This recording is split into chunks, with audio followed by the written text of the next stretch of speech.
Change in our communities. We pray for each and every speaker, Lord, that you would just rest upon them with your spirit, that you would give them the boldness to speak truth, and that people would be convicted by the things that they hear tonight. We thank you, Lord, that you are giving us the strength and the courage to speak against the kingdom of darkness, and that you would be with us, Lord, and that you would be pleased with everything that we say and do tonight. In Jesus' name we pray. Amen.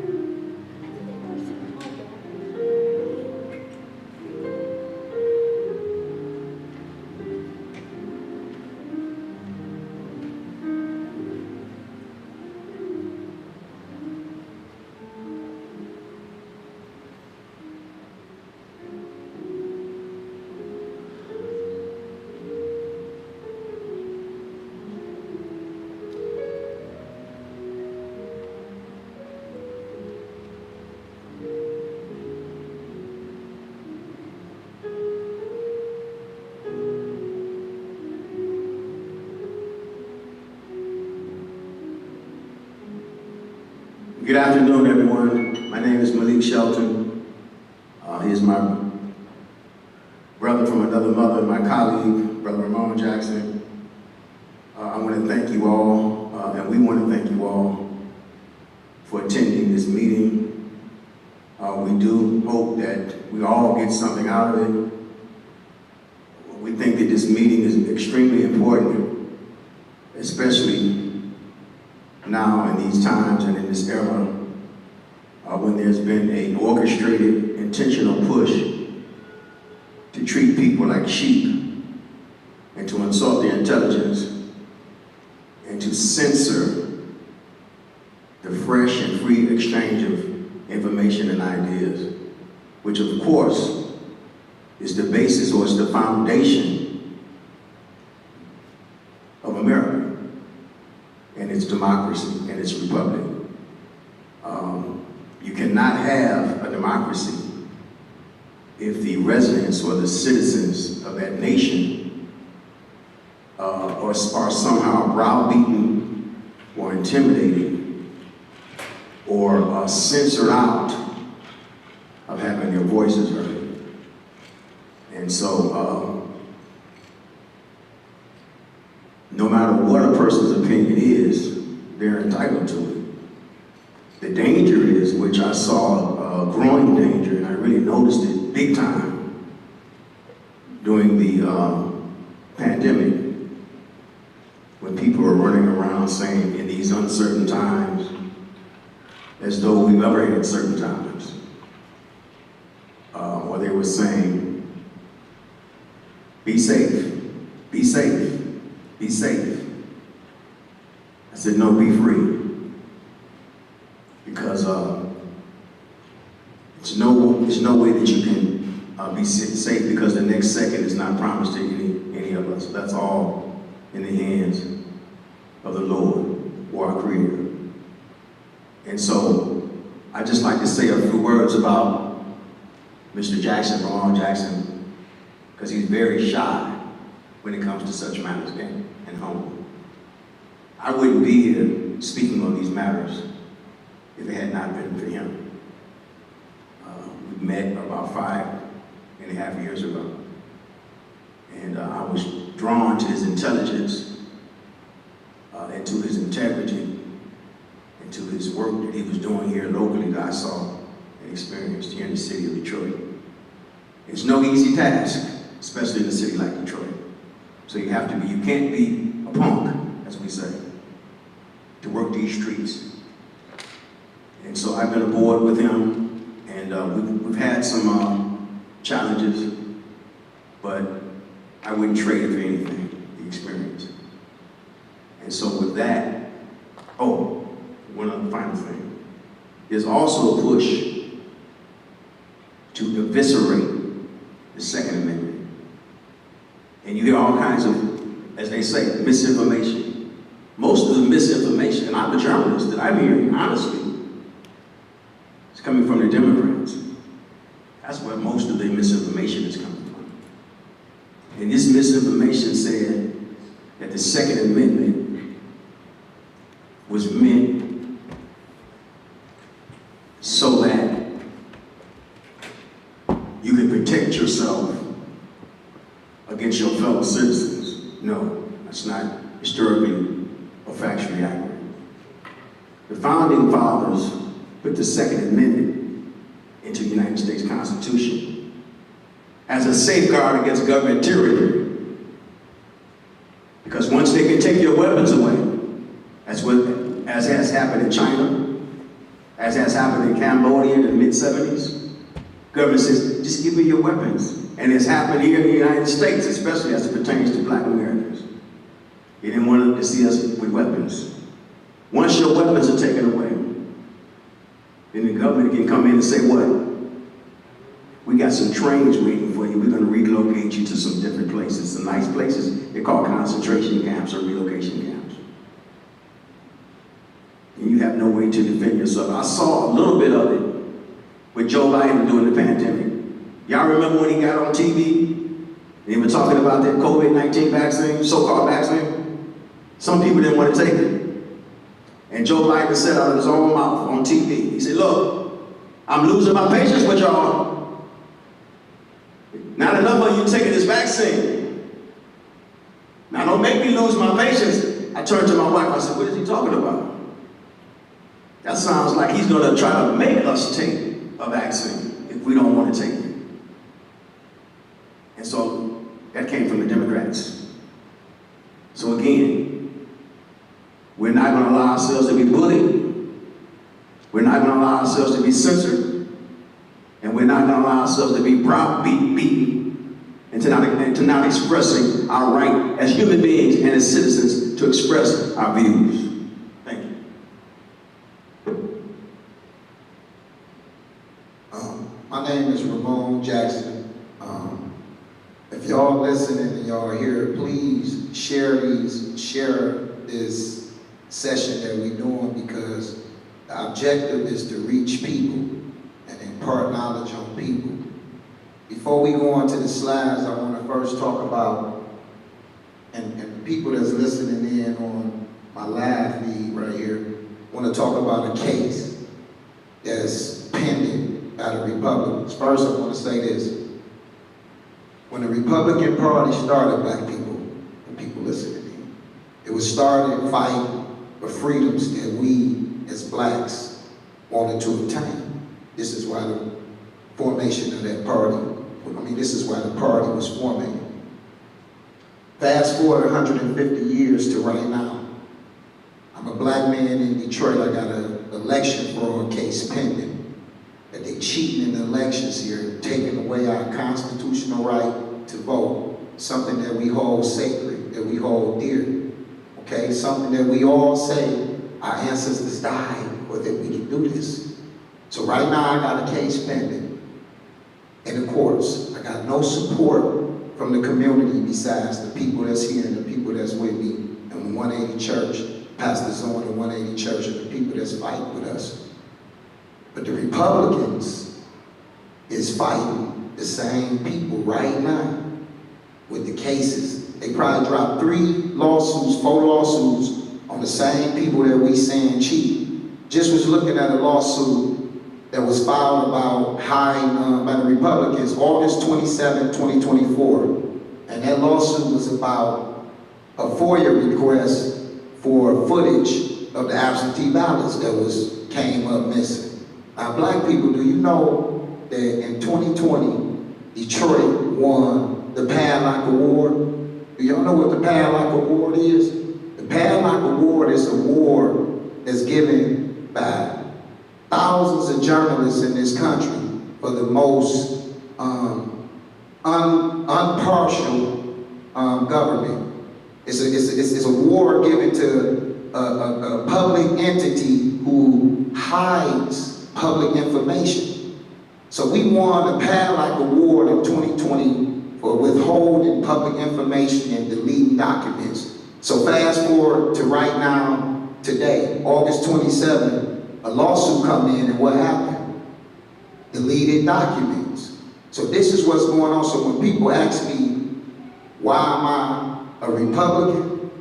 When the Republicans started, they was fighting for our freedoms, and we 150 years later, we battling for a constitutional right that's been stomped upon, and they the only ones fighting with us. I ain't lying. They the only ones fighting with us. I'm on the Eastern District, dropping lawsuits, only one on the Eastern District, and the Republicans on the Western District, dropping lawsuits on the same people that us here as black people is saying that's cheap. And it's not partisan, but both Democrats and Republicans is saying that it's cheap going on. So I just wanted to state that.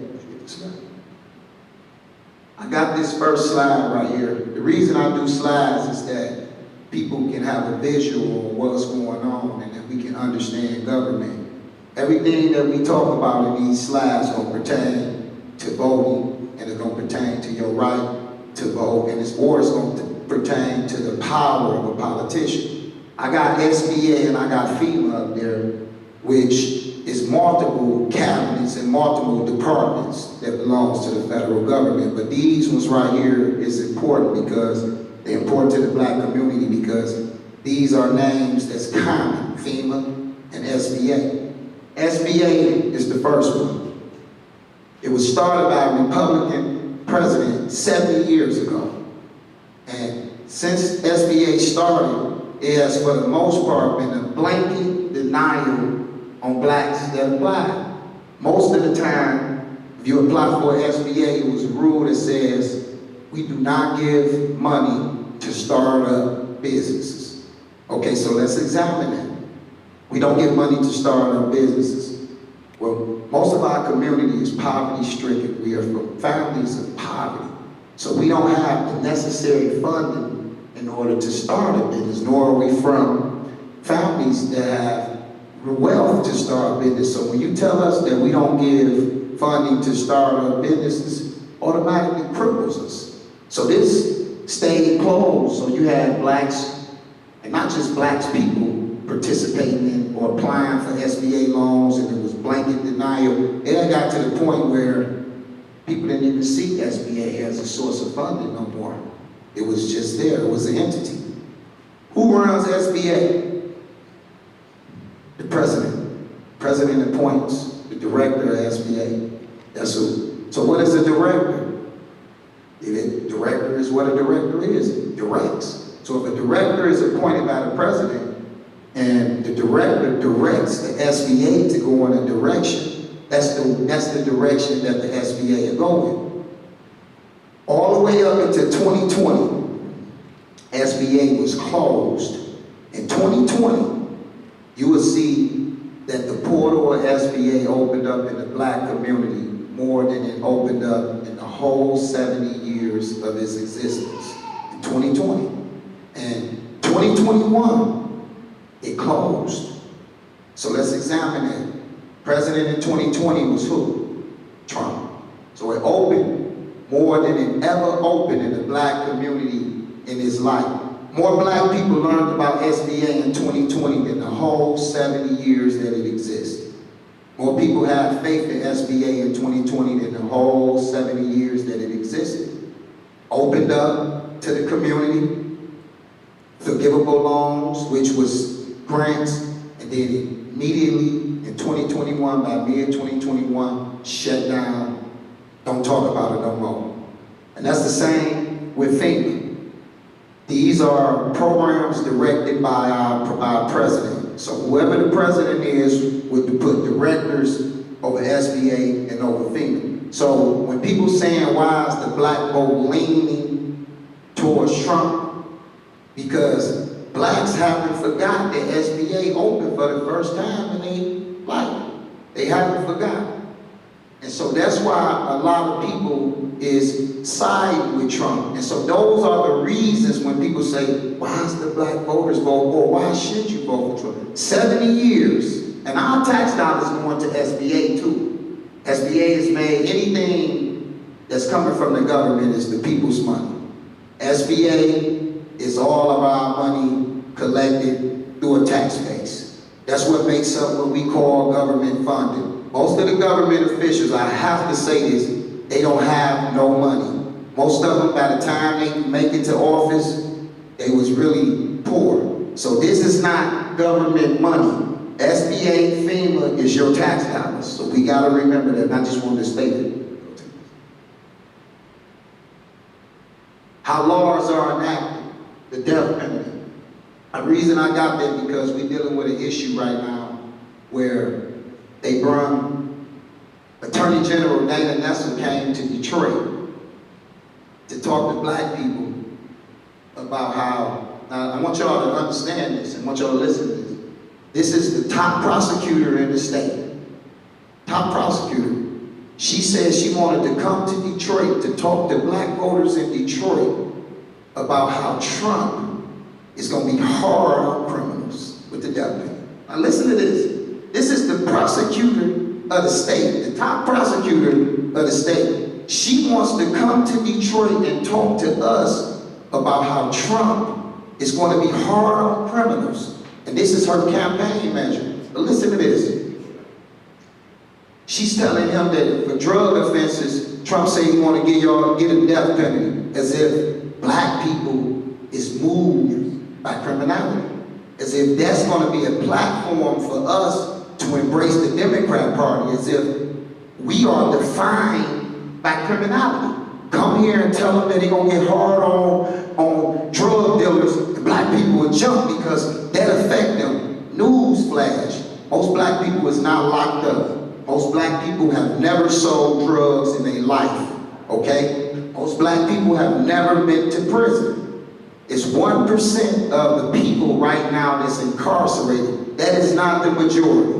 So majority of the black people is not locked up. So to come here to our city and think that you can get us to sway our vote, a serious vote, based on somebody allegedly being hard harder on criminals because you assuming and you prejudging us that we move by criminality, that's gonna get us.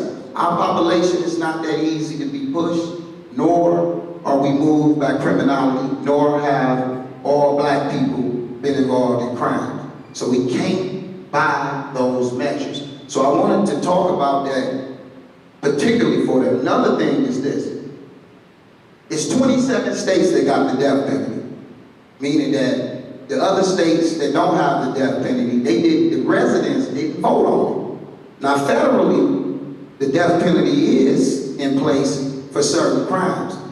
But the only way that the federal laws can be changed is by who? Congress. The president can't just change the federal laws. So when they say Trump, go change the laws, he cannot do that without first going through the Congress. Okay? That's how laws is changed. Now he can't do executive orders, that can't happen. But we talking about a law. So when people put these narratives out that one person can come in and they can do that, that's not how government works. Laws are enacted, whether they're the city laws, the county laws, the state laws, or the national laws, they are acted by a legislative branch of government. And the legislative branch of government has to first agree upon by a majority and then send that to the president. So in the federal level, if the Senate introduces a bill, it has to first get approved by the Senate majority, and then it has to go to the next chamber, which is the House, and have to be approved by that majority, then it goes to the president. And that's vice versa if the House introduces a bill and goes to the Senate and then to the president. So that mumbo jumbo about President Trump coming in and creating a death penalty for certain crimes,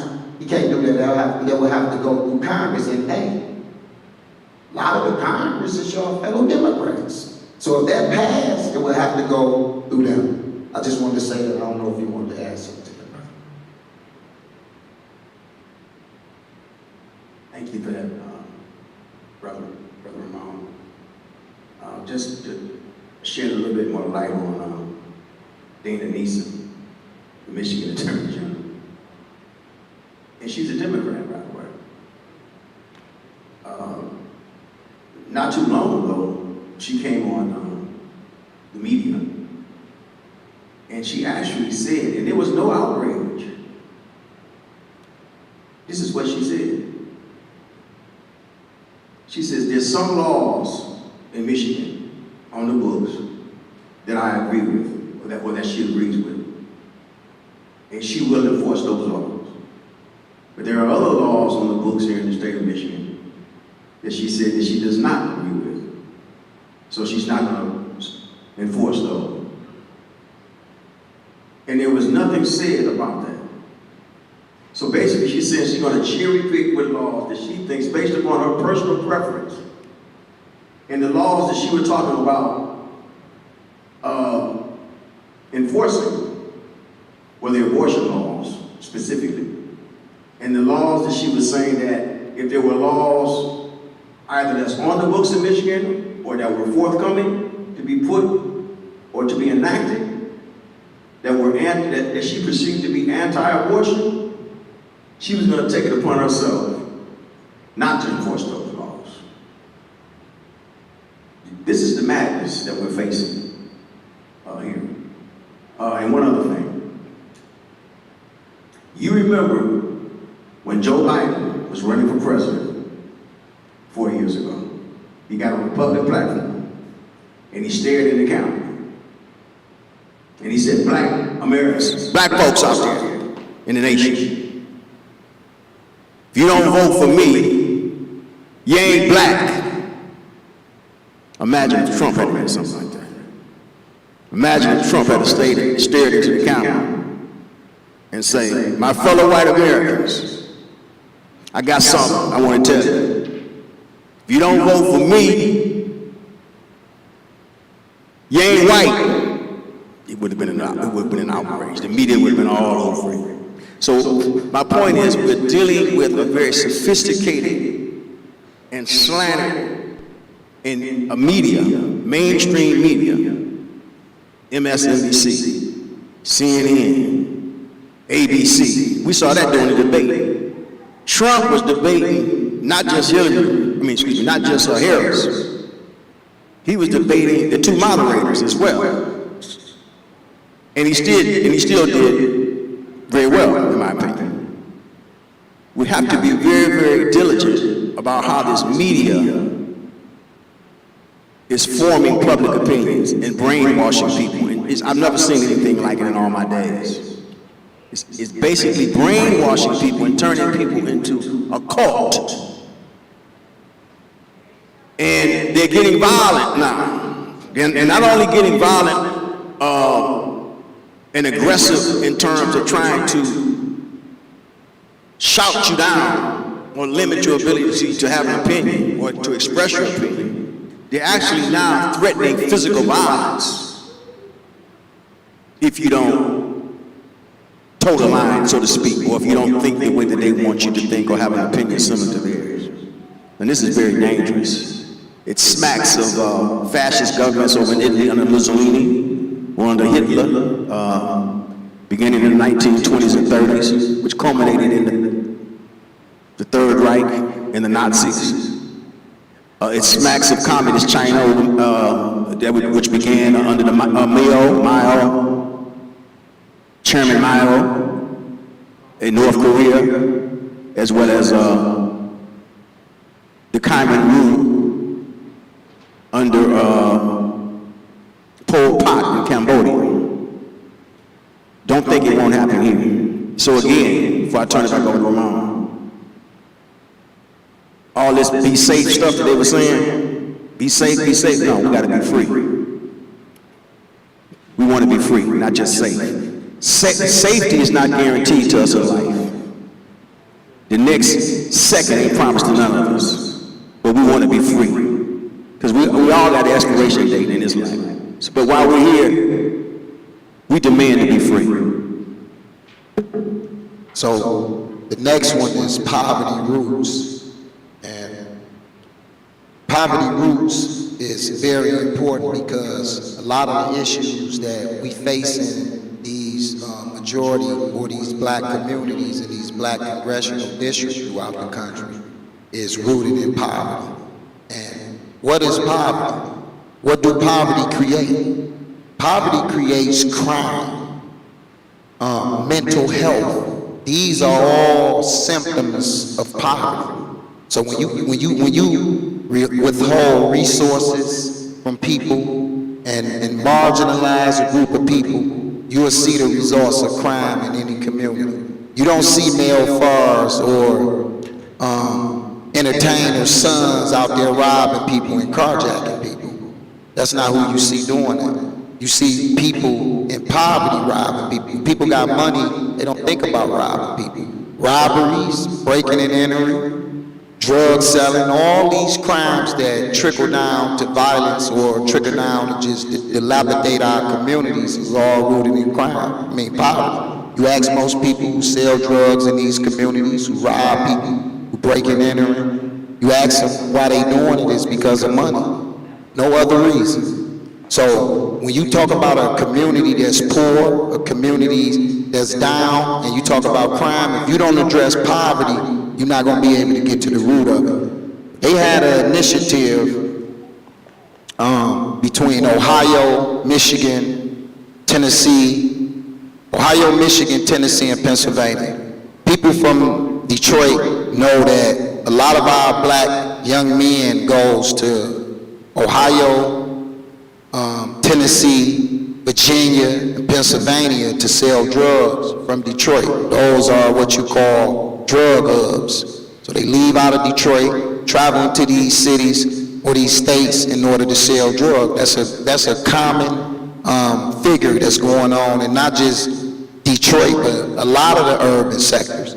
And all the attorney generals from the various different states got together and they say, listen, we need to stop the pipeline coming out of Detroit to all these different states that I just named.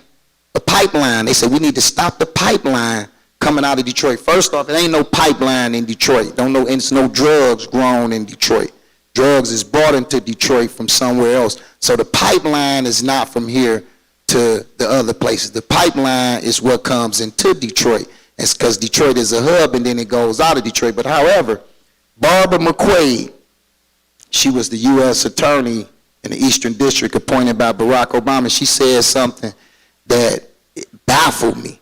She said, the reason that Detroit is targeted by large dealers is because of people are poor. I want y'all to listen to that. She said the reason that people is targeted to sell drugs in the city of Detroit is because they are poor. So she identified the origin of why these people were selling drugs.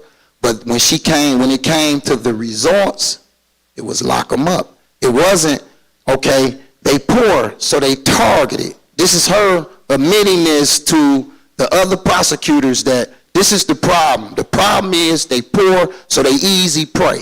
You can go to them. You can't go to a rich person and say, hey, man, sell these kilos. He be looking at you like, man, I carried 20 years. But a person that's poor, not caring about the consequence. They got a term we use, too broke to even pay attention.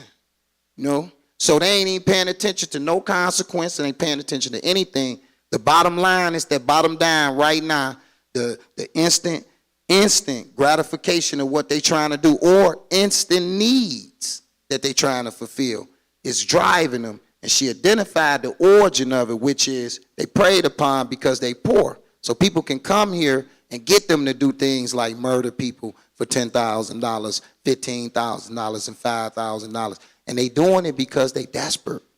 So when you got a community that's desperate based on the fact that they are in poverty, then you get the results of what you see in these communities. So that need to be understood by people. You cannot address poverty. I mean, you cannot address crime, mental health, and anger and the problems that comes comes in these communities without addressing the root to the problem, which is poverty.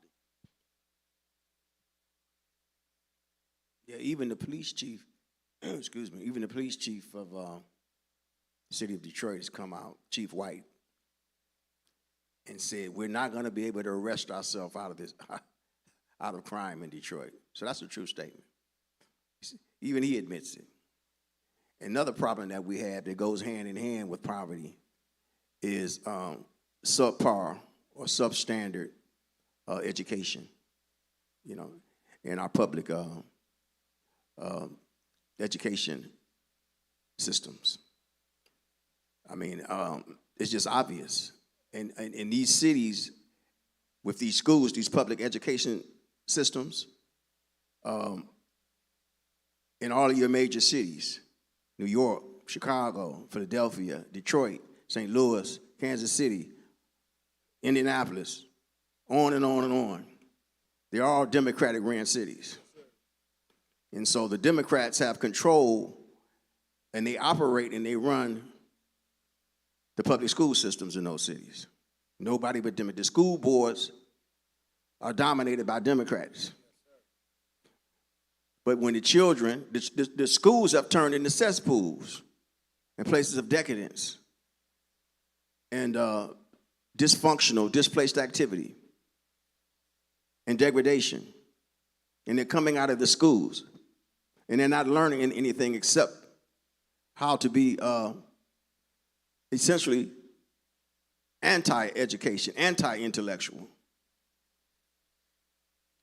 Many of them, they come out and they, let's say Detroit, for instance, they're functionally illiterate, even though they have, they come out with the high school diploma.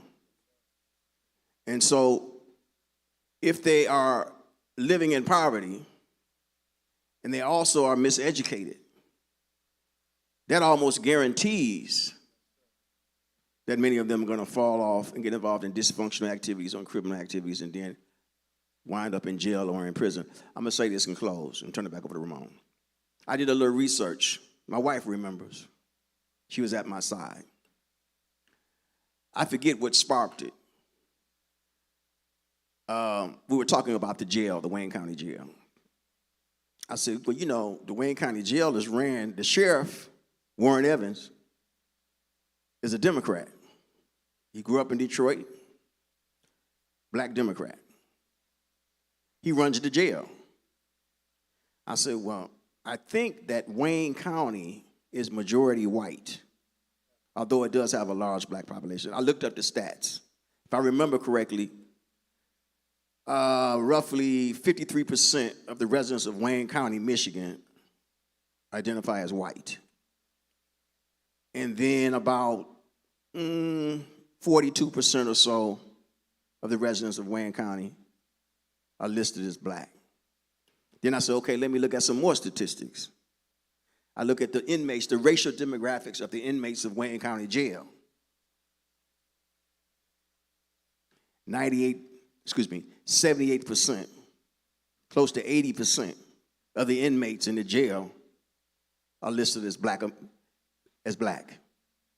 So you got in the entire county, about 40% are black.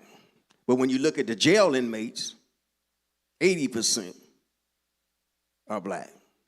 And it's ran by a black Detroiter who's a Democrat. And I dare say, similar stats would be the same if you looked at all of these cities, these Democratic-ran cities all across this nation. And it's not by accident, it's being engineered that way. We're being engineered into a situation. And then I'm gonna say this, I gotta say this right fast. This shameless race pandering that's coming out of the Democratic Party and being bandied about and broadcast by the media, it's just shameless. It's outrageous. And it's being used to divide people. And just like the young man was saying earlier, families are being divided. People are being divided based upon a superficial construct. Now, we know that there's social ingredients and social fallout and a social history and a contemporary history that deals with ethnicity, but not races. Scientifically, there's only one race. But we do understand about the history of America and the racial and the ethnicities in those types of demographics. But what's being done is that an orchestrated, thoroughly enacted and thought out scheme is being used to manipulate people based upon that. And who's doing it big time, more so than anyone? The Democrats. I'm gonna tell you why. A black man got on social media recently, and I had to agree with him because he was telling the truth. This is what he said. He said, I've been a Democrat all these years. No Republican ever attacked me for being a Democrat. But as soon as I turned from being a Democrat and joined the Republican Party and became a Republican, the Democrats came on me. They were insulting me. They were browbeating me. They were cussing me out. They were calling me all kinds of coons and sellouts and fools and everything. He said, but when I was a Democrat, Republicans never said anything to me like that.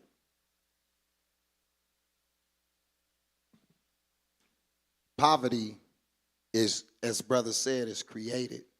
So that's why I got this on here, because this is not just something that came out of thin air. It's a created situation. You create poverty by withholding resources.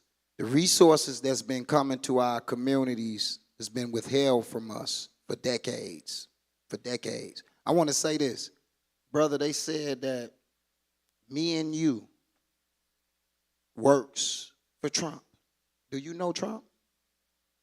I've never met Trump in my life either.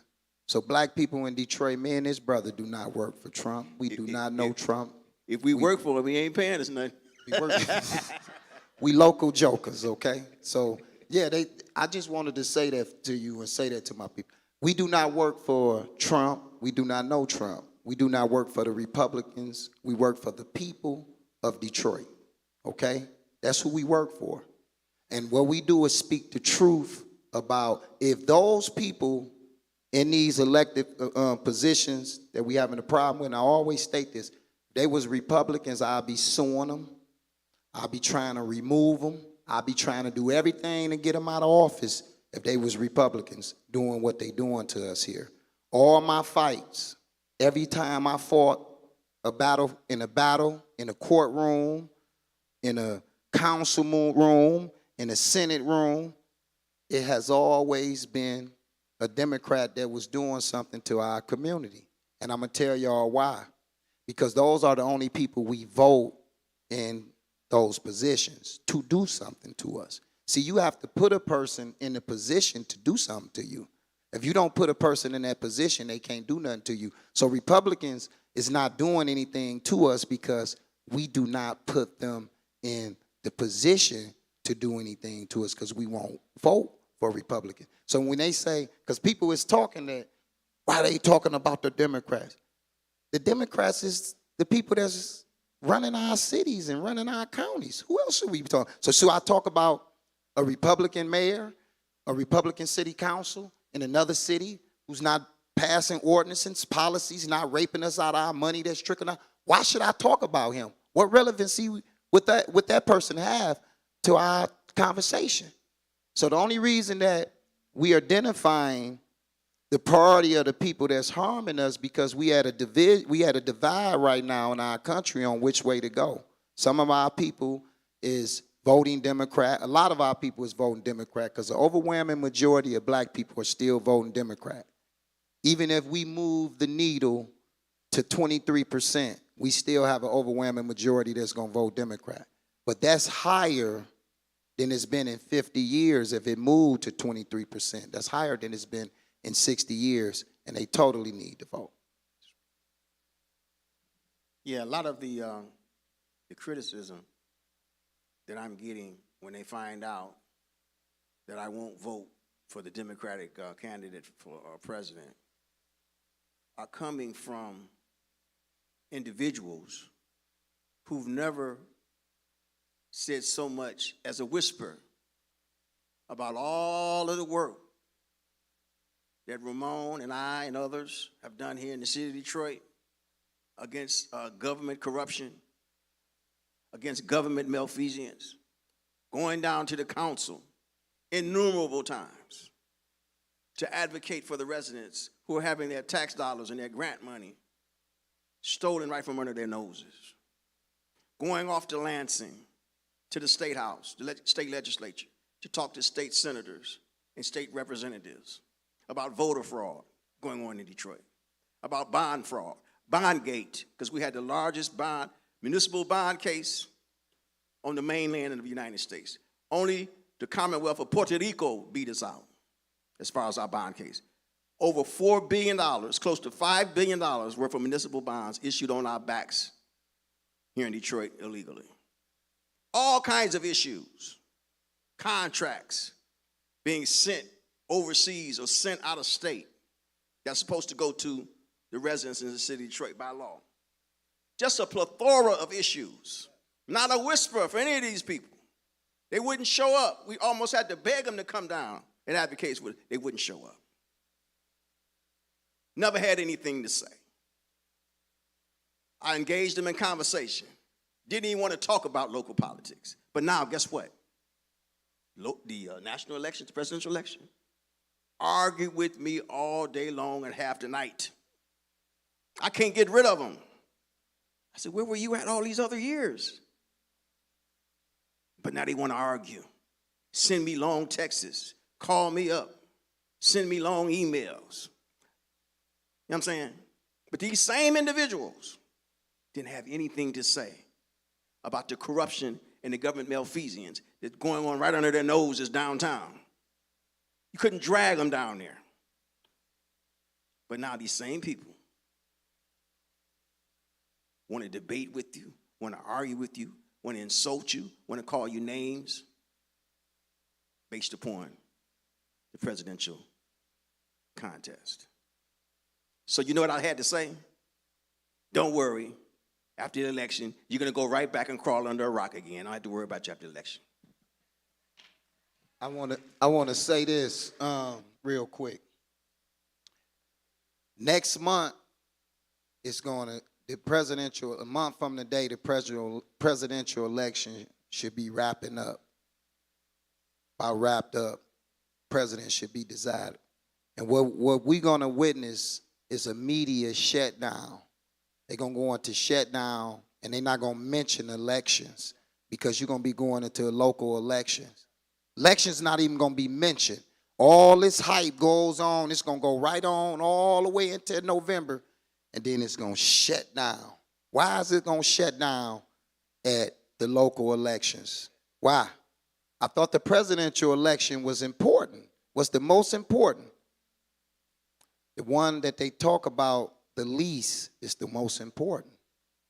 The more that, I'm not saying that the presidential election ain't important. What I'm saying is that in order to be represented nationally, you have to be represented properly locally, or you cannot be represented nationally, period.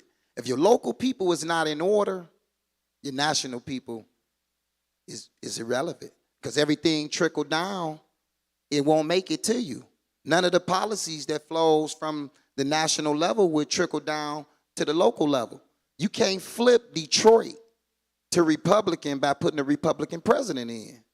You can't, because you're going to still have a Democrat council, Democrat commission, Democrat mayor, Democrat state reps, Democrat federal reps. So Detroit can't be flipped by a Republican president. It has to be flipped by the people. That's why we do these sessions. That's why we talk to people, because the people have to flip. If we flip the people, then that will flip the people in those positions. If you don't flip the people, you cannot flip those positions, and then we'll have what you got. Two different people shooting out two different policies. One person shooting the policy down and it's being blocked. People don't know black codes was pushed on the local level. National laws was coming down to benefit us, but it was being blocked through the local election. So when people talk about Jim Crow and they talk about black codes, that you should learn from that history the importance of your local election, because nothing was able to trickle down from the federal government because it was being stopped on the local government. They say they got voting rights. The local government say they ain't got nothing. We got our own ordinances. Federal government said everybody should have all civil rights. The local government say, not in this city, not in this township, not in this county. And so that was the whole division, and this is why the federal government had to continuously set civil rights laws up, because they wasn't honoring them on the bottom. That's why you have three of them starting in the 1800s. Your Civil Rights Act wasn't honored. So a bill was nothing. So we have to understand that before I go off into this next one. Now, how foundations and nonprofits benefit from government. Now, I talk about that because we have a lot of nonprofits and we have a lot of foundations within our communities. And part of our problem is that the nonprofits is masquerading as if they helping address our issues, but the nonprofits is working in conjunction with our Democrat counterparts to fleece us from the tax dollar. Most nonprofits get their money from, get grants from private sector, but for the most part, the government sector. You set up a nonprofit, try to build it around an issue that is plaguing the community. That's just like poverty. You set up an issue on poverty in black community, and guess what you know? That'll make your nonprofit relevant for years and years and years and years and years to come, because it's a problem that's not being addressed. So what's happening is the nonprofits is setting up nonprofits around issues that affects us, sucking our tax dollars dry for these issues and not addressing these issues. So that falls into our local government as well, because if you go right now and look at the budget, you will see nonprofits. And if you go to those nonprofits and you ask those nonprofits, how did you help the community? They can't tell you nothing tangible what they done. Let me tell you this. It's a foundation called the Skillman. And Skillman Foundation said that they had put $125 million into 5 of our communities. I'm talking about some of our worst at-risk communities in the city. They say they put $125 million in these at-risk communities, Cody, at-risk communities in Detroit. We know who they is. So I runs down the director of the Skillman Foundation, a black lady, a black Democrat. I run her down. It took me 18 months to run this lady down. She dodged me for 18 months. She finally one day said, here I go, advocate. You looking for me? Let's talk. I say, listen, I'm trying to understand where did that money go that you're alleging that you put into our community? Where did it go? And what relevance it do? And I'm explaining what relevance it had to us. She say, well, I can show you the paperwork.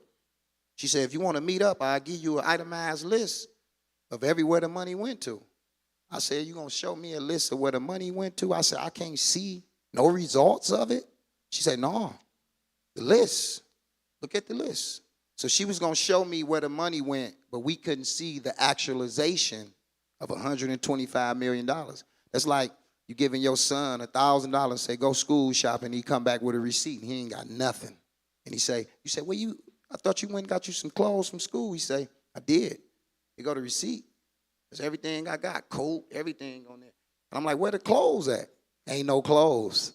And that's what they doing to us. So these nonprofits and these foundations is tied to the government. The foundations is very, very instrumental to this process because they allow millionaires to set up foundations to get tax cuts. This all based on tax dollars.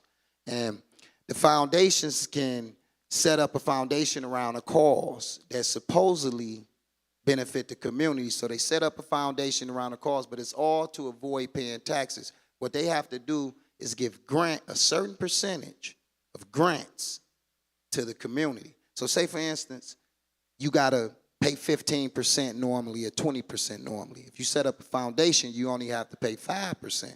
So we don't got no problem with the laws being set up to benefit, for foundations, because that's the laws our legislature enacted them. What we do got a problem with is our governments, our local governments allowing these foundations to prey upon our community. Governments should not be allowing foundations to act on behalf of the community as if they helping them for a tax break and not properly put the money into the community. When I ran this foundation down, you know what I found out?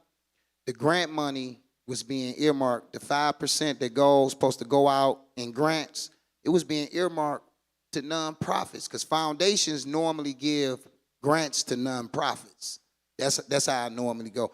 Nonprofits don't give grants to foundations. You got to have millions of dollars or a certain amount of money to even start a foundation. You can't even start a foundation if you don't got a certain amount of money. So foundations normally give grant money to nonprofits. What I found out is that the foundations was actually giving the grant money to their own nonprofits. So they set up the foundation to address a critical need in these communities under the behest that they would give a certain amount in grant money to the community. But when it come time to get a grant money, they piggyback who the nonprofits is. So that money is all to avoid taxes, prey on the community. But the main thing is our government is allowing them to go on. That's why I'm going to say this and be quiet. When people come to me and they say, this is going on in the government, I tell them, I say, add it to a pile. It's a symptom. Add it to a pile. All these is symptoms of corrupt politicians. These are all symptoms or cheated in politicians. I'm just being honest. And people got to understand if a person is cheated in, they will never do the right thing, period. You can't expect them to. They do not cheat in order to do the right thing. That would be counterproductive to cheating. You go to a gambling table and they got the stacked deck of cards. They're not going to let you win, and they got a stacked deck of cards, and then you don't know they cheating. It's counterproductive.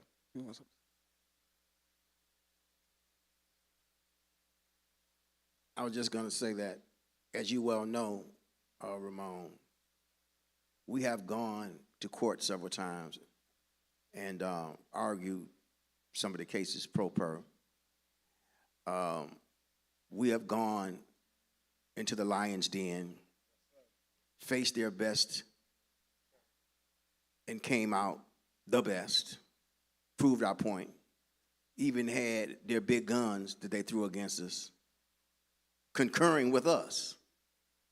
I went before, Detroit has a what they call the Housing and Revitalization Department, and it receives grant monies from the Federal Housing and Urban Development Department. And they're supposed to take that money, and according to Section 3 of federal law, they're supposed to make certain that a city like Detroit that has a very high rate of poverty, that those funds are allocated to lift these residents out of poverty. So I had the evidence, Ramon and I compiled it, that they were not doing this, that they were actually wasting the money or misappropriating the money. And so I said, I told council, I sent a request into this Detroit City Council. I said, I'd like to come before council. And I have a whole briefcase, in fact, a whole suitcase full of documents to prove that the HUD money that's coming from the federal government, that's going to come here regardless of who's president, just like Ramon said, it's going to come to Detroit, because Detroit is a poverty-stricken city.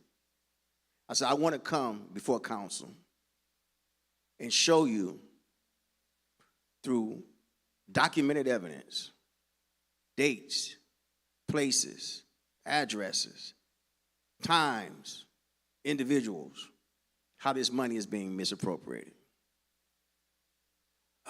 Okay, Mr. Shelton, now we'll see if we can make a date. But surprisingly, they finally allowed it. So I was just supposed to go before the director of HRD in Detroit. Her name is Julie Schneider. When I got up in there, they had about 8 people up in there against me, against little old me. They had 4 people from HRD, Julie Schneider, her executive assistant.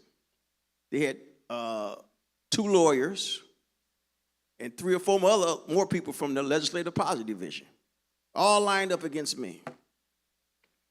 And when I was testifying and bringing out the documents showing how the money was being misappropriated, the second in charge of HRD,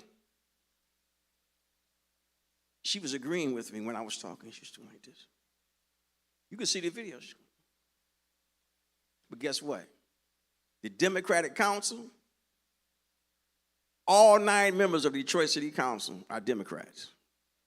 They didn't lift a finger to do anything, even though I proved it. I proved that the money was being misappropriated. I proved that the money was being stolen. Nothing was ever done. So that's the dilemma we face.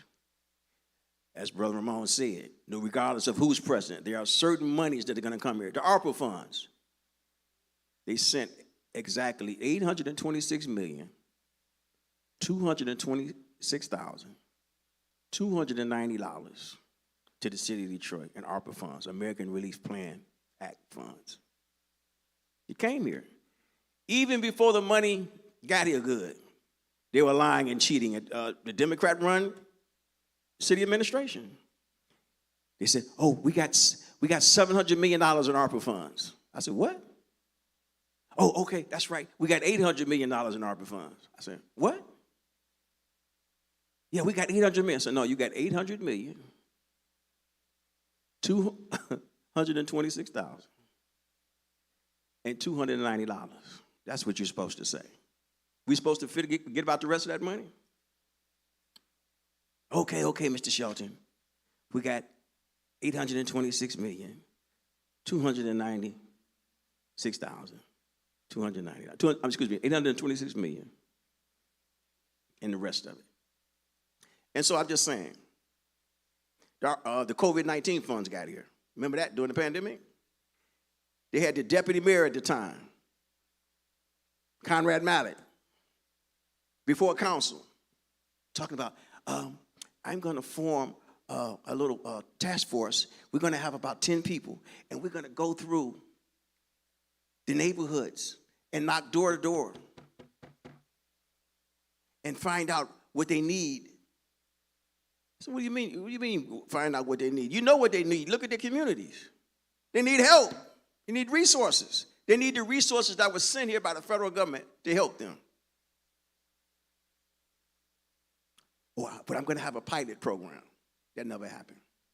And so I'm just saying, it's very important to engage ourselves in the local government. 20% of your budget in any city, close to 20%. And the reason we talk about federal funds is for two reasons. One is that we connect federal, national government with local government, and we show how it trickles down and how you can be represented. The second thing is that we talk about the local government because most of your cities, a large portion of their budget is from the federal government.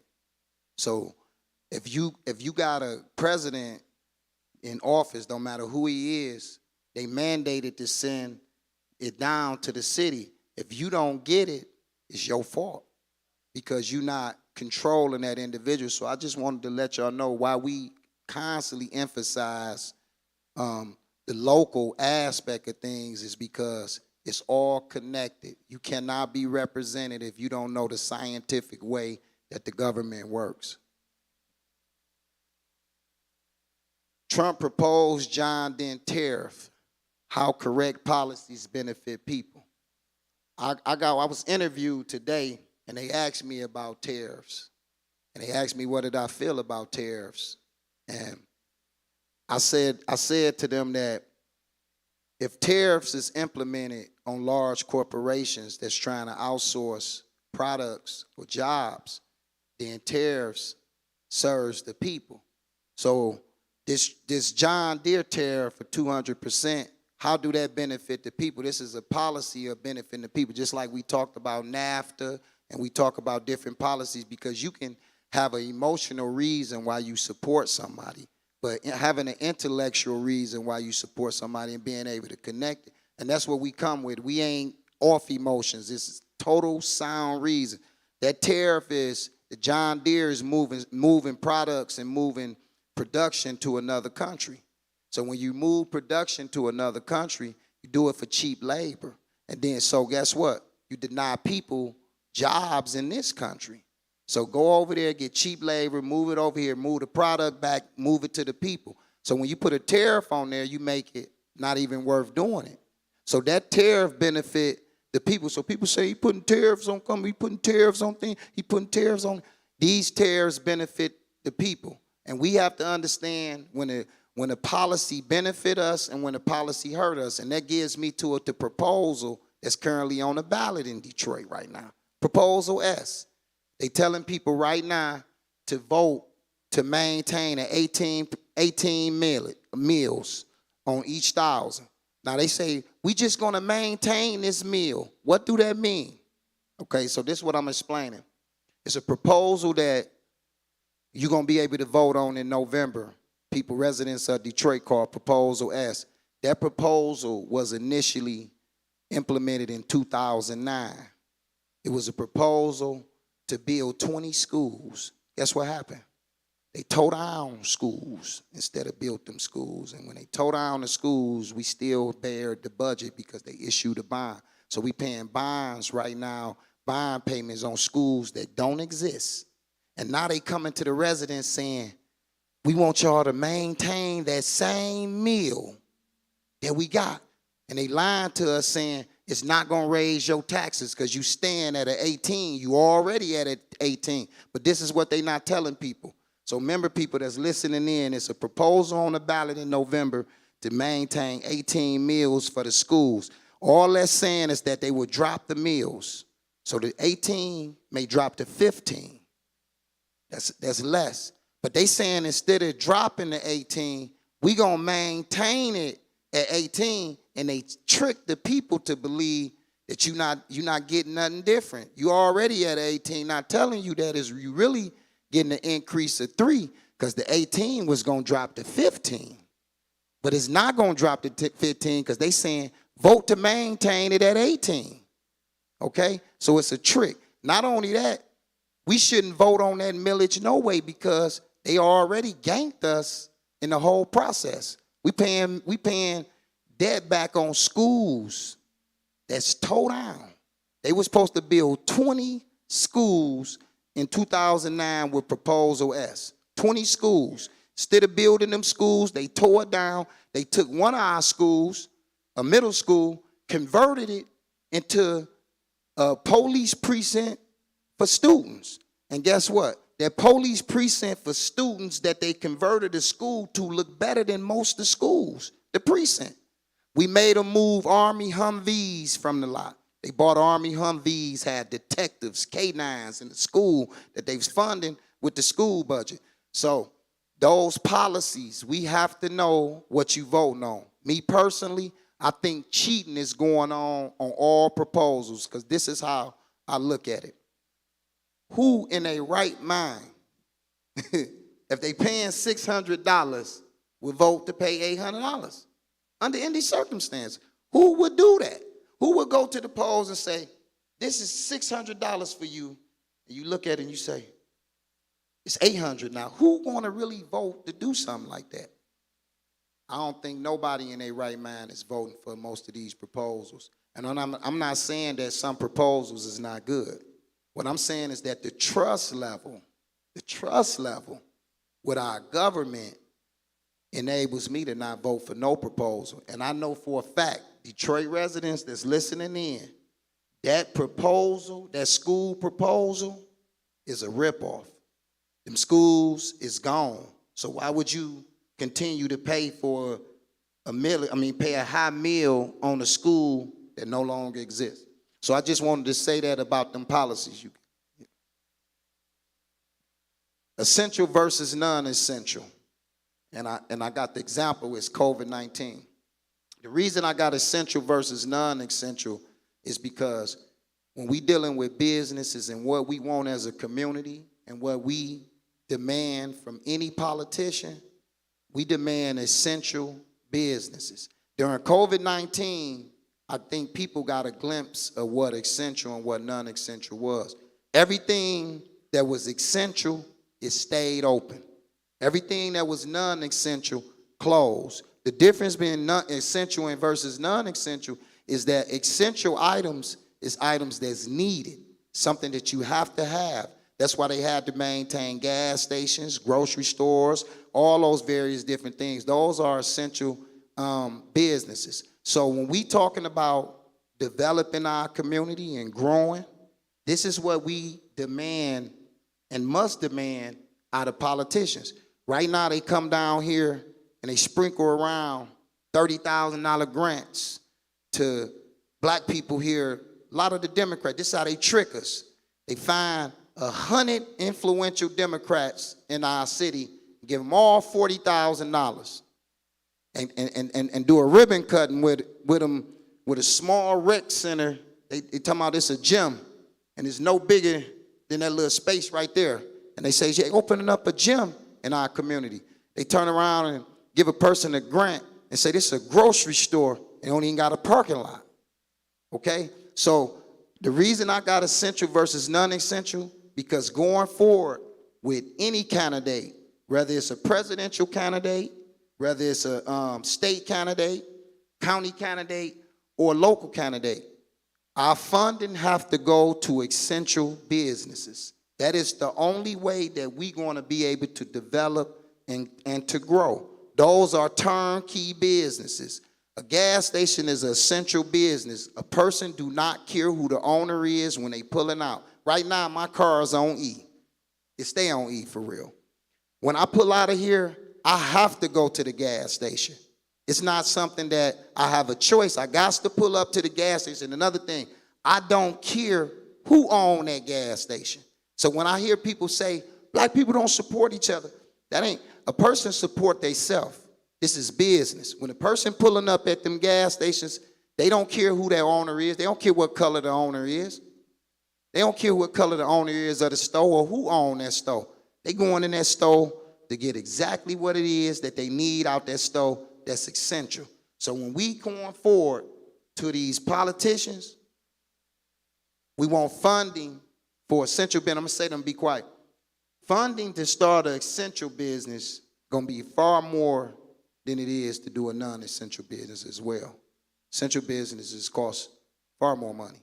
Non-essential businesses, barbershops. Who really need a barbershop? We got a lot of barbershops here. We got a lot of beauty salons. They all good. We got a lot of these different places, nail salons. We got a lot of these places. People brag in Detroit about the fashion district on 7 Mile. They say, we got a whole fashion district. That's not a fashion district, people. That's not a fashion district. You can't even go there to get a pair of underwear. You can't even go there to get a thermal top. You can't go there to get a pair of socks. How is that a fashion district? It's not a fashion district. Every year during school time, we have to ride past the district and go to a real store to get essential items. Toothpaste. Nobody up there sell toothpaste. Nobody up there sell shampoo. Nobody up there sell deodorant. And I'm going to say this. On our fashion district in the city, you got multiple businesses on that thoroughfare. But it's 3 businesses up there. You got a grocery store, you got a BP gas station, and you got a Bucharest. Those 3 businesses make more money than all, because those are central for the most part, the gas, especially the gas station and that grocery store with everything. They make more money than all those businesses put together that we call the fashion district. As a matter of fact, that one grocery store in the fashion district, it make more money than all the businesses up there together because they pushing out essential items. So when we go on at this, and when we go on at this as a community, these are our demands. Yeah, and just like Brother Ramon said, a lot of many of these businesses during the pandemic, they went belly up because of the executive orders coming from Governor Whitmer, where she was cherry picking the establishments and the businesses that she wanted to shut down, and the other ones that she wanted to leave open. Initially, she was doing it on her own. She was coming out before the cameras because she likes that camera. And she was issuing these orders on her own. And then somebody told her, say, Governor, you can't continue to do this. You can only issue the first one. Then you have to go to the state legislature. You can only issue one emergency order.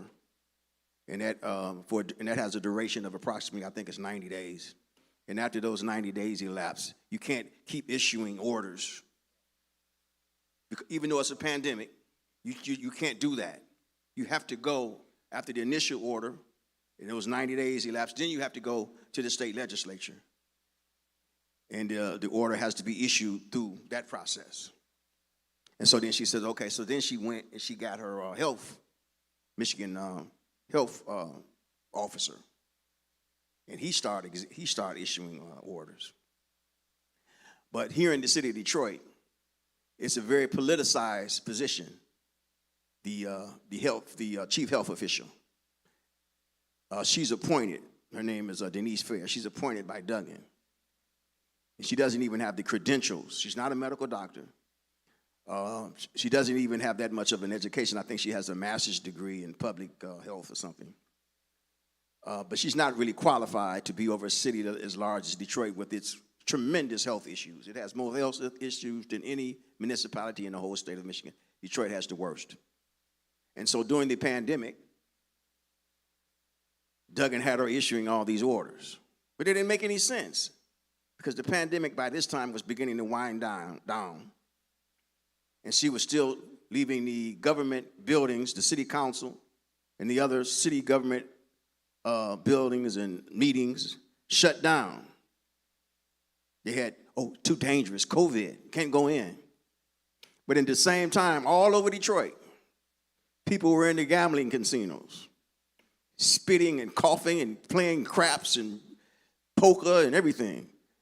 She left it open. The baseball stadiums, open, people packed in like sardines. The hockey games, people packed in like sardines.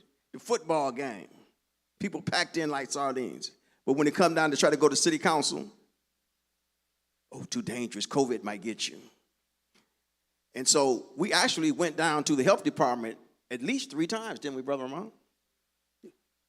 To to ask her about this inconsistency. She was barricaded upstairs. She wouldn't see us. So we had to pass out literature that we had wrote a statement about it.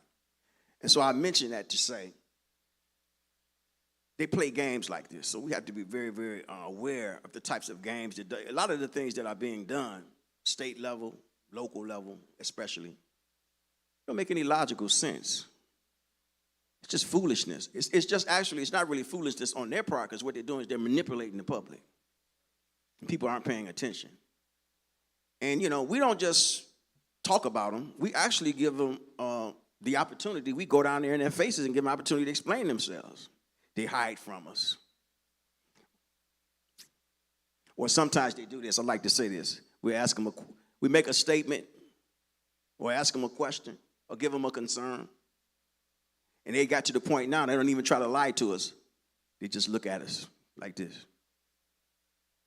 Just stare at us and don't say anything.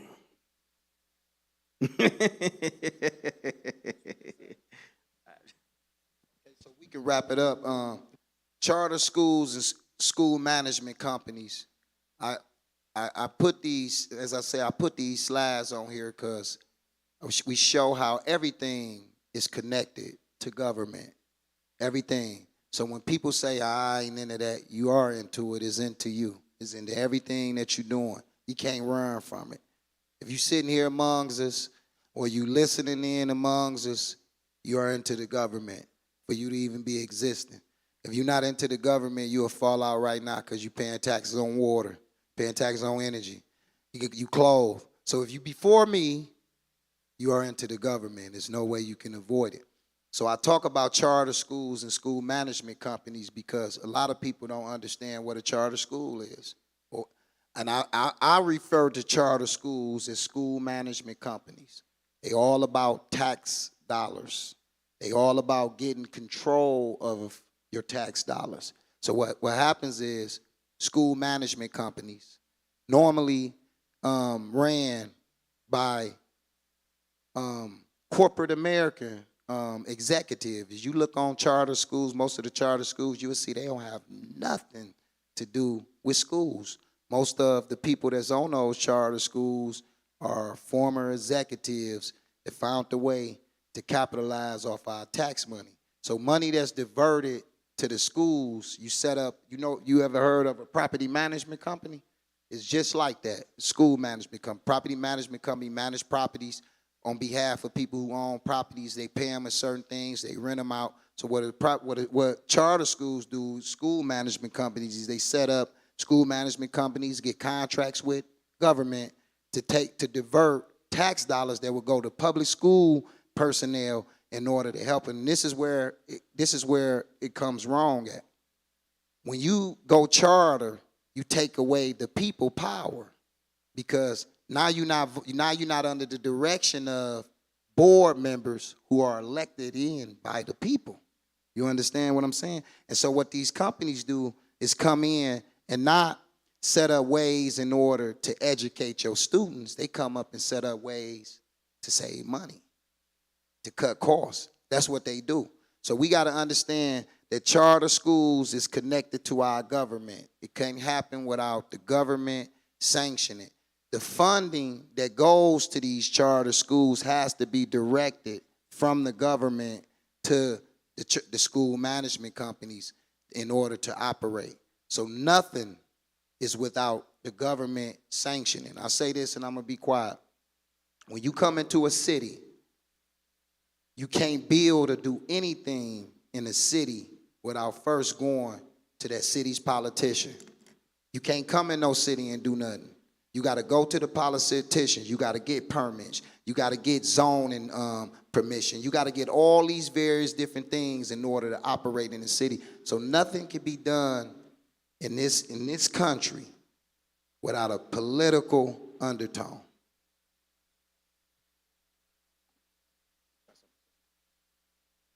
Okay, so if anybody got some questions, you can come up here and to the mic real quick, and we can get some questions in.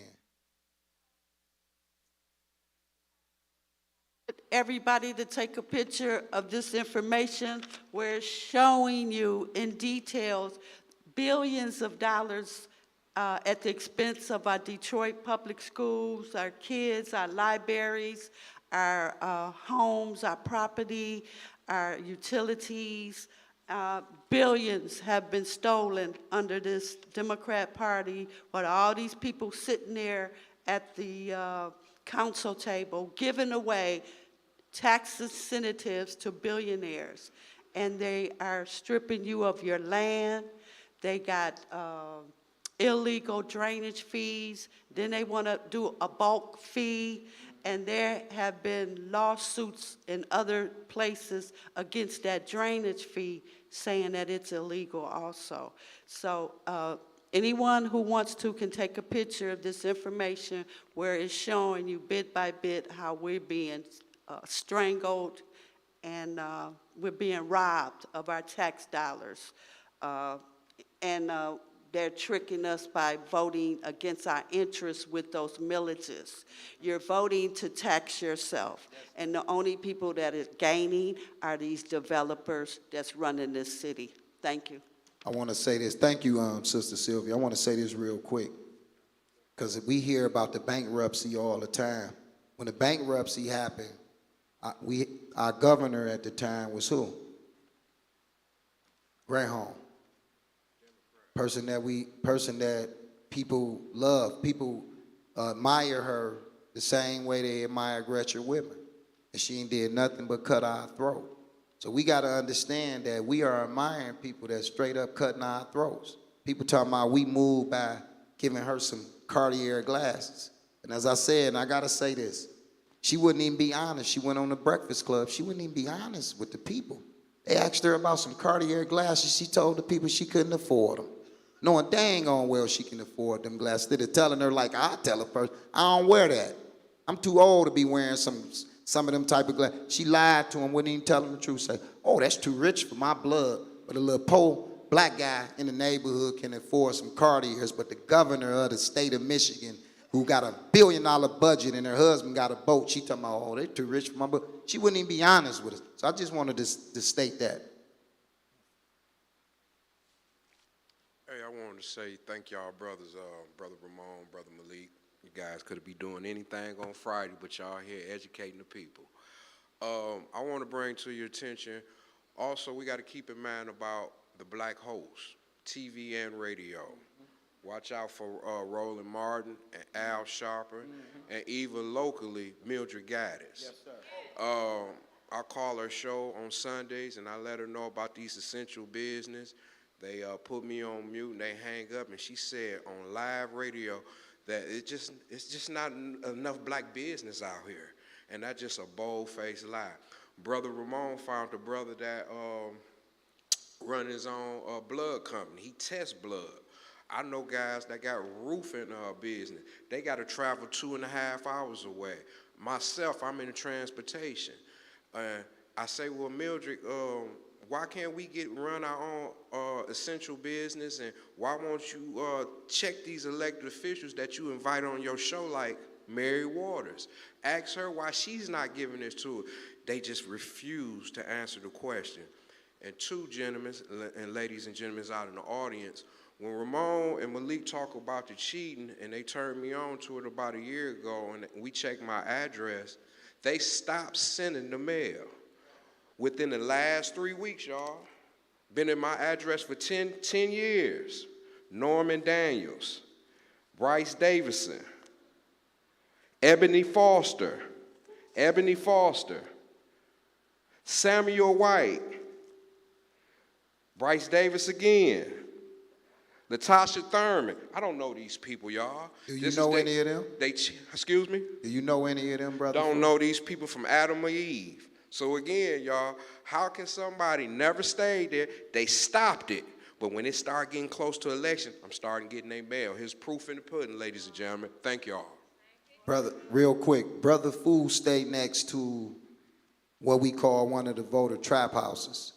When he contacted me, he said, man, I be getting all this mail. So people listening in, when you get mail and names that you don't know, it's suspect. That mail is not coming to your home just for no reason. something being done, especially if you've been living there for years and years and years, and they still sending mail to you. I have a friend that they owned their house since 1968. Nobody have lived in that house but that family since 1968. They got voters registered there and been voting at that house, and these people don't know nothing about them. When we pull up the voter registration history, they say they was registered to vote in 1900, but they was born in 1968. So they was registered to vote 68 years before they was actually born. And this is what's going on throughout Detroit. So when you see them letters, next door to him is a house where it's multiple people registered next door to Fudel. This is District 7, multiple people registered next door to him. He been knowing a couple that lived there, and they got probably about 7 people voting out their house. And I talked to him personally when I went over there. She said, only me and my husband live here. I don't know nothing about, I said, Ramika, Shaquita, all these people they saying voting out this house. She said, I don't know nothing about none of them people. Only me and my husband live here. He told me that he ain't seen nobody in the 10 years he lived there but the couple husbands. So this is what's going on here.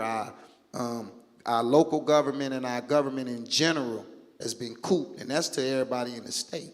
And Mildred Gaddis, on a local level, you know, she's very well known, has a very well known media platform here in the city of Detroit, has had it for some decades now, although I think she's originally from St. Louis. But anyway, you know, I've been checking her show out as Brother Fudel, and she has, her show is nothing more than a Democratic propaganda and public relations arm locally for the Democrats. And I've actually contacted her, and I said, you know, it seems like you're violating FCC rules, because you got all these commercials, you got all these people coming on that are Democrats, you're speaking against the other candidate, and I have not ever heard one person, even the independent, not even an independent, let alone a Republican, that you've allowed, that have come on your show with a different viewpoint, with a different idea. They don't want to come on. I've asked Republicans, and I've asked other people with other viewpoints to come on, and they don't want to show up. I said, okay, I'll tell you what.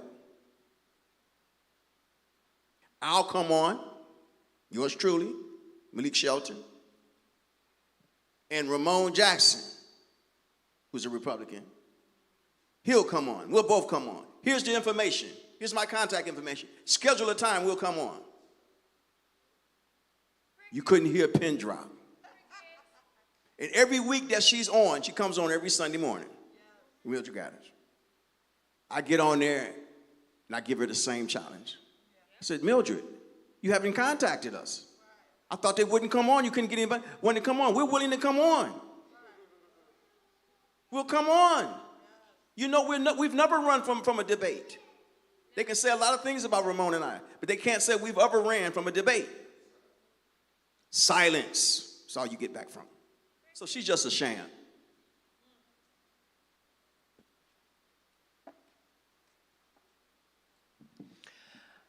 So I was watching Channel 10 the other day, which is the local channel for our Detroit City Council. And so I'd like to ask you, gentlemen, how often have you seen the City Council President Mary Sheffield going around in other districts than District 5 where she was elected? She was elected to represent the residents of District 5. Have you seen her going around the city? I saw her on the Channel 10 visiting a senior center in District 7. And I'm like, why is she doing that? She was not elected to represent District 5, but yet I have been waiting for her to get back with me about an issue since January, and I'm a District 5 resident. And so let's go to the Detroit City Charter, Section 4-104, duties of the council president. She was elected president of the Detroit City Council, but this is what the charter says would be her duties for that. The president of the city council shall preside at all regular session meetings of the city council. The president shall have administrative responsibility on behalf of the city council. The city council shall provide in its rules for the duties and responsibilities of the council president. Well, they don't put those up on their web page. You have to ask for them, but it sure seems like she's campaigning on the public dime for mayor by going around to all these other districts, because being a city council president, unless they've got something in their rules that I haven't seen, say that that only means running the business of the council. It doesn't mean going around the city of Detroit acting like you're an at-large member, and she's not. Just wondered if you had any thoughts on that. Yeah, this is what I learned from Brother Ramon when I began working with him. I was a little naive about local politics. And he told me, he said, Brother Malik, they have this, they're proposing to write a new charter. They have a new charter commission that they elected. And they're going over, they're taking suggestions, and they're going over, and they're coming up with a brand new, spanking new charter. And I said, what are your thoughts about that? He said, brother, why are they coming up with a new charter, and they're not even following the old charter? And so what he said was very true. I've experienced it personally because there's been numerous times, you know yourself, Attorney Warwick, you've heard my comments. When I've called in and I say, hey, fairly recently, and I put it to Young, who's a councilor at large, Coleman and Young. I said, Coleman Young, this is for you. I want you to answer this because everybody's been ignoring this question, including the mayor. Why isn't this Detroit City Charter, Article 7-201, being followed? Why is it being blatantly ignored? You're supposed to have an advisory commission, advisory health commission. For each council person, each 9 council persons are supposed to have an advisory health commission to advise them and give them suggestions and insights about the city's health. You don't have any. Why is that? Why do you keep ignoring the charter? It says it right in black and white. You're supposed to have this. Do you have one, Councilman Young? Do you have an advisory commission? Answer the question. Appreciate that, Mr. Shelton. Next. So they don't follow the one that they have now. They're letting you know to your face we follow what we want to follow and we ignore what we want to ignore. To wrap it up is the reason why is they cheated in. We got a verify the voter meeting that we do. This is an actionary mission. We have to pull those lists from 2013 in Detroit. Every list, we have to pull it. Right now, the Foxes is controlling the hen house. So they are trying to now avoid giving us those lists. Them lists was available. So right now what we have to do is a piece of paper available in Detroit that they give you a dollar amount for everything that you can get from the clerk. Now we're gonna have to force them to show us that they changed the rule because they done created an unwritten rule to not release those voter lists to us no more. It just ain't came out with it yet. There's people right now been waiting on a voter list for 7 weeks. I used to go down there and get a voter list and have it in 3 days. Now 7 weeks. Lady just told me yesterday they've been waiting on a voter list in another county for a whole year. So what's happening is the voter list that they say was available to us when they thought we didn't know or when we didn't know what they was doing, that's why they was like, oh, you can get the list. Now they know that the list is an indictment against them. So we need to obtain those lists, compel them to turn over those lists, vet those lists, find them voters, and get these people out. Thank y'all for coming out, and let's keep it going. Bring somebody else, please. Thank you.